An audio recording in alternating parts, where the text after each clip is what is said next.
मुंबईच्या चुनाभट्टीजवळ भीमसैनिकांचा रास्ता रोको, रिक्षानेच चैत्यभूमीपर्यंत जाण्याची मागणी।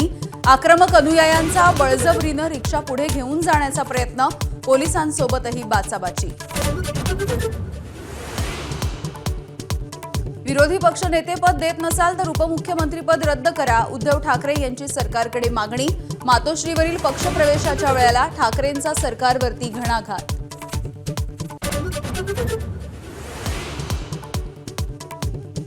सत्ताधाऱ्यांकडून ईव्हीएमच्या माध्यमातून निवडणुका जिंकण्याचा डाव, बूथ ताब्यात घेण्याचे देखील प्रकार, उद्धव ठाकरेंचा गंभीर आरोप।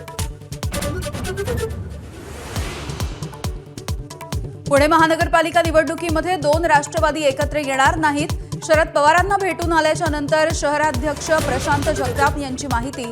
पवारांनी महाविकास आघाडीमधूनच लढण्याचा शब्द दिल्याचा जगताप यांचा दावा।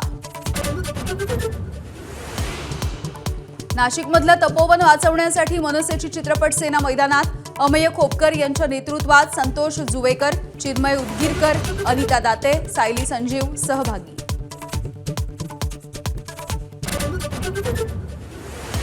शिवसेना आणि भाजपमध्ये रंगलेल्या शीतयुद्धानंतर उपमुख्यमंत्री एकनाथ शिंदे आणि रवींद्र चव्हाण एकाच मंचावरती येण्याची शक्यता। कल्याण डोंबिवली महानगरपालिकेच्या कार्यक्रमामध्ये दोघंही एकत्र येणार असल्याची माहिती। महाराष्ट्रामध्ये राहणाऱ्या प्रत्येकाला मराठी बोलता येणं गरजेचं, माझ्या कट्ट्यावरती अभिनेते सुनील शेट्टी यांचं रोखठोक मत।